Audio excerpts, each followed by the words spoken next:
নমস্কার। আজকে আমরা একটু পথ বৈদ্যের গল্প শুনি। পুরনো কলকাতার গল্প যদিও শুরু হচ্ছে সাঁইথিয়া শহর থেকে, সেই ৭০-৭২ বছর আগে পথ বৈদ্যরা পথ পরিক্রমা করতেন এবং মানুষের নানা রকম রোগ যন্ত্রণার উপশম ঘটাতেন। পুরনো কলকাতার গল্প শুরু করছি সাঁইথিয়া থেকে। বর্তমানে আমার নিবাস বীরভূমের সাঁইথিয়া অঞ্চল। না, সে লালমাটি পলাশ দেখতে পাইনি এখনো। তো বীরভূমের যে সাঁইথিয়া অঞ্চল, সেখানে প্রায়ই শুনি ভ্যান পাবলিসিটি, আনন্দ সংবাদ, আনন্দ সংবাদ, আনন্দ সংবাদ, অবনী বোসের লাল তেল, সামান্য একটু মালিশ করলে যে কোনো পুরনো ব্যথা বেদনার শান্তি। অথবা আনন্দ সংবাদ, আনন্দ সংবাদ, আনন্দ সংবাদ, আমাদের তৈরি করা আয়ুর্বেদ ভবনের বাম কপালে একটুখানি লাগালে মাথা ধরার শান্তি, অর্শ প্রভৃতি রোগেও দারুণ উপকার দেয়। তো এই জিনিসটা কত বছর ধরে কলকাতায় এখনো দেখা যায় না। তবে আমার ছোটবেলায় কলকাতায়, প্রথমে বলি সত্যপীরের কথা, এরা ফকির সাহেব আসতেন। কোনো কোনো ফকির সাদা পোশাক পরতেন, জোব্বা, আবার ক্লোকের মতো। আবার কোনো কোনো ফকির কালো পরতেন, কারণটা জানি না। আকর্ষণ ছিল ফকিরের হাতের এই চামর আর লম্বা ডাঁটার সঙ্গে লাগানো ধনুচি। আর কোনো কোনো ফকিরের হাতে অদ্ভুত একটা আঁকা বাঁকা লাঠি থাকতো। এইটা সংগ্রহ করার প্রচণ্ড চেষ্টা করেছি, জানেন তো, সুযোগ মতো পেয়ে যায়নি। এটা ঝাড়খণ্ড থেকে একটা অদ্ভুত বনবাসীদের লাঠি সংগ্রহ করেছি। এবার সেটা ওই জিনিস নয়, সেটাও খুব সুন্দর। আচ্ছা, নমো সত্যনারায়ণায় নমো। সত্য সত্য সত্য পীর সর্ব সিদ্ধিদাতা, বাঞ্ছা বড় বাড়িল বর্ণিতে ব্রত কথা, রসাল রসিক প্রিয় রমাই বৈরাগে, বৃন্দারক বৃন্দকে বন্দনা করি আগে, গোপী গোপাল গুরু ব্রহ্মবাসী যত, রাধাকৃষ্ণ যুগলাধি সখী শত শত, ষষ্ঠী মহাকাল ক্ষেত্রপাল আদি যত, উপদেব ইন্দ্রকে বন্দনা শত শত। এই কবিতার মধ্যে, মানে পাঁচালীর মধ্যে, কিন্তু হিন্দু মুসলমান দুটো ব্যাপারই রয়েছে। আসলে আমি সুন্দরবন অঞ্চলে দীর্ঘ সময় ঘোরাঘুরি করে দেখেছি যে মানুষের হিন্দু মুসলমান কোনো ব্যাপারই নেই, এগুলো রাজনৈতিক নেতারা তৈরি করেন। বনবিবির পুজো দিয়ে হিন্দু, ব্রাহ্মণ পুজো দিচ্ছে, বনবিবির পুজো দিয়ে জঙ্গলে ঢুকছে হিন্দু মুসলমান সবাই। কেউ বাঘের হাতে তো পড়েই, পড়লে তখন তার জন্য যে শেষকৃত্য উভয় অংশগ্রহণ করছে। জাঁতালে তো করেই, জাঁতাল বনবিবির হয়, জাঁতাল কালুখা গাজীর হয়। এ নিয়ে একটা ভিডিও আমি করেছি। আচ্ছা, জয় জয় ব্রহ্মানন্দ গুরু সত্যনারায়ণ, সবার আরাধ্য দেব নিত্য নিরঞ্জন। এই যে সত্যনারায়ণ এবং সত্যপীর, এরা বাচ্চাদের নিরাময় করতেন কিনা জানি না, মানে দেখিনি, বুঝিনি সেটা। এরা এলে বাড়ির ঠাকুমা দিদিমা পিসিবেলা বাচ্চাদের, ওরে কোথায় আছিস, আয়, আরে বাবা একটু আয় না, খেলা ছেড়ে, যত রাজ্যে সমস্ত সময় শুধু বদমাইশি। এসে দাঁড়াতে হতো।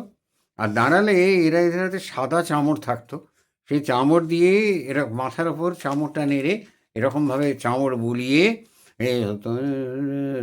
এরকম কিছু একটা বলতো। কী বলতো আমি বুঝিনি। সত্যপীর কথাটা শোনা যেত, সত্যনারায়ণ কথাটা শোনা যেত, আল্লাহ মাঝে মাঝে বলতো, আল্লাহর নাম খুব একটা করতো না।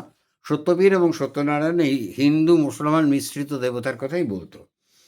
অথবা কেউ কেউ আবার যারা একটু পণ্ডিত ছিলেন, তারা ওং নমস্তে বিশ্ব রূপায় শঙ্খ চক্র তরায় চ পদ্ম নাভয় দেবায় ইত্যাদি প্রভৃতি বলতেন। এই বলে এরা দু চার পয়সা যা প্রণামী নিয়ে চলে যেতেন। মা পিসিমা দিদিমাদের ধারণা ছিল যে এরা এতে সন্তান সুস্থ হয়ে উঠবে, এক ধরনের অতিপ্রাকৃত চিকিৎসা। আর এই অতিপ্রাকৃত চিকিৎসাটা একটা দুর্দান্ত দুটো নমুনা দেখাই। একটা হচ্ছে নুন পড়া। এই নুন পড়া যাদের নুনের শরীরে কোনো কেউ তুক করেছে বা কেউ মন্দ করেছে, তখন তাকে নুনের ঘর, নুনের দর, নুনের হামারি, নুনের নজর, পাঁচির পাখা ইত্যাদি ছিল, তারপরে কি ছিল এখন আর মনে করতে পারি না। সব শেষে ছিল জয় হরিজি কামরূপ কামিক্ষের আঙ্কে। আর এরা এই মন্ত্র পড়ে নুন একটুখানি দিয়ে যেত, সেই নুনটা খেয়ে জল খেয়ে ফেললে এক ঢোক বাচ্চাটি সুস্থ হয়ে যেত, তার নজর কেটে যেত। নজর কেটে যেত চোখে দেখা যায় না, ধরে নেওয়া হতো নজর কেটে গেছে। এরপরে আরেকটা নুনের ছিল, নুন মহানুন। এই নুন আনিল কে, সহদেব গেছেন ঘর, কার আজ্ঞে? রাম লক্ষ্মণ সীতার আজ্ঞে। তিনজনই আজ্ঞা দিচ্ছেন ওই নুনটা খেলে বাচ্চাটি সুস্থ হয়ে উঠবে। এছাড়া ছিল দাঁতের পোকা। এই পেট ব্যথার একটা দারুণ ওষুধ ছিল, সেটা আগে বলে নিই। পেট ব্যথার ব্যাপারটা ছিল যে ওই বাড়িতে বাচ্চাদের তো তখন প্রায় পেট ব্যথা করতো, তবে অনেকের পেট ব্যথাই করতো স্কুল সেদিনটা না যাওয়ার জন্য। সেটা যে কোনো অসুখ ছিল বলে মনে হয় না, যাই হোক। তবু এই পেট ব্যথা যাদের করতো তারা তখন ওই মা দিদিমারা এসে বলতেন যে কাল থেকে বড় পেট ব্যথা করছে, আজ সকালে একটু ছিল, এখন আর নেই বলছে। তখন ওই যিনি আসতেন তিনি ফকির হতে পারেন, হিন্দু ভিক্ষুক হতে পারেন, হিন্দু সন্ন্যাসী হতে পারেন। তিনি শুইয়ে ফেলে পেটের এরকম চিমটি দিয়ে ধরতেন খুব আস্তে করে, ধরে তিনি যে মন্ত্রটা বলতেন সেটা পরিষ্কার মনে আছে। পেট ব্যথা তুমি বড় জেদি, নরপশু কেহ নয় স্থির, তুমি কামড়াও যদি। আমি ওঝা দিনু আজ্ঞা সন্তরা করে, তা না হলে ফেলে দিব সমুদ্র মাঝারে। কার আজ্ঞে? কামিক্ষে কামরূপ দেবীর আজ্ঞে, মা হাড়ির ঝি চণ্ডীর আজ্ঞে। এই বলে তিনবার তিনি ফু ফু ফু করে ফু দিতেন, পেট ব্যথা সেরে যেত বাচ্চাদের। পেট ব্যথা সত্যি হয়েছিল জানি না, হয়তো স্কুল যাবে না বলে, টাইম পেরিয়ে গেছে, পেট ব্যথা সেরে গেছে। এই একটা জিনিস আমরা এই পথবৈদ্যদের এটা ব্যাপার দেখেছি। এছাড়া আর সেরকম সারাদিন কেউ আসতো না, বিকেল 3টে থেকে আসতো, তাদের আমরা বেদিনী বলতাম। এরা দাঁতের পোকা বার করতো। তখনকার দিনে প্রায় প্রত্যেক ঘরেই বাচ্চাদের দাঁতের পোকা হতো। এত সিস্টেমেটিক মাজার দেখানোর কেউ ছিল না, হতেও না। তো দাঁতের যে পোকা হতো সেই দাঁতের পোকা বার করার জন্য এরা সে অত টিপিক্যাল সুরে রাখতো, দাঁতের পোকা বার করি, দাঁত ভালো করি, মাড়ির পুঁজ রক্তের অসুখ সারাই।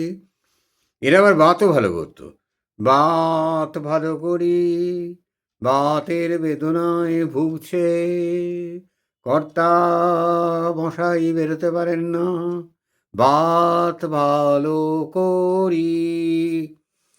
এরা এসে দাঁতের, আমি একজনের দাঁতের পোকা বার করা দেখেছি, গেরিজ, জানি না সেরেছিল কিরকম, কিছুদিন অন্তত সে বলেছিল দাঁতে আর ব্যথা নেই। তারপরে কী হয়েছিল জানি না, মনে নেই আর কি। তার একটা অদ্ভুত ধরনের শেকড় তার দাঁতের মধ্যে চেপে ধরতে বললো, আর বাইরে থেকে একটা শেকড় নিয়ে সেটা নিয়ে সে দুর্বোধ্য সমস্ত রিং চং টং টং টং বিট্টং বিট্টং এইসব অদ্ভুত সংস্কৃতের অনুকরণে শব্দ করে যেতে লাগলো। ওদের শব্দ, মন্ত্র নয় বাবা, কারণ তার কোনো মানে আমি বুঝিনি।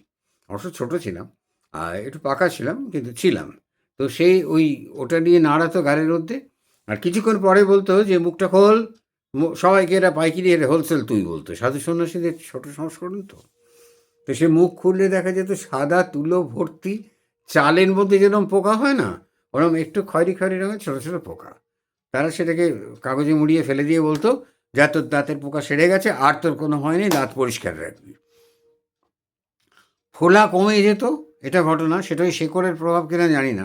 মানে আমি সুন্দরবন অঞ্চলে গুড়, আপনার এই জয়নগর অঞ্চলে গুড় যারা তৈরি করে তাদের এমন রস হাতে মাখতে দেখেছি গাছের, যে গুড়ের ছিটকে এসে গরম গুড় পড়লে তো হাড়বার করে দেয় পুড়িয়ে, তাদের কিছু হয় না। ওটা সুতরাং সেটা দ্রব্যগুণ কিনা বলতে পারবো না। তো সেই জিনিসটা তারা ওই কিছুদিনের জন্য ফোলা কমে যেত। আর এছাড়া ছিল বাত ভালো করি। বাত ভালো করি ওরা বলতো যে, বলতে চাইতো না, কারণ হিন্দুর ঘর, তারপরে বা মুসলমানরা ওইটা এই জিনিসটা পছন্দ করতো না। সেটা শুয়োরের চর্বির তেল, সত্যি মিথ্যে জানি না, শুয়োরের চর্বি এত পাওয়া যায় বলেও আমার ধারণা নেই, তবে শুয়োর তো খায়, নিউ মার্কেটে শুয়োর বিক্রি হয়। তো সেই শুয়োরের চর্বির তেল ওরা নিয়ে এসে সেই তেল গলানো তেলের মতো অসম্ভব হররে, সেই তেল প্যারালিটিক থেকে আরম্ভ করে বাত ভালো করা সর্বত্র মালিশ করতো। তেল আপনি যদি কিনে নিতে চান, বলেন যে তেলটা আমি কিনে নেবো, আমি মালিশ করে, দেবে না। পারবি না তোরা, আমরা করে দেবো। তারা এসে মালিশ করে নিয়ে যেত। তখনকার দিনে ৳2 করে নিত পার মালিশ। আর এটা ঘটনা আমি একজনকে দেখেছিলাম সুস্থ হতে, তখন তার কাছ থেকে কাপড়, সিদে ইত্যাদি প্রভৃতি নিয়েছিল। এই বৈদ্যরা নানা রকমের ওষুধ বিক্রি করত, এমনকি জড়িবুটি তুড়ি ফাঁক, জড়িবুটি তুড়ি ফাঁক করে ডাক দিয়ে যেত।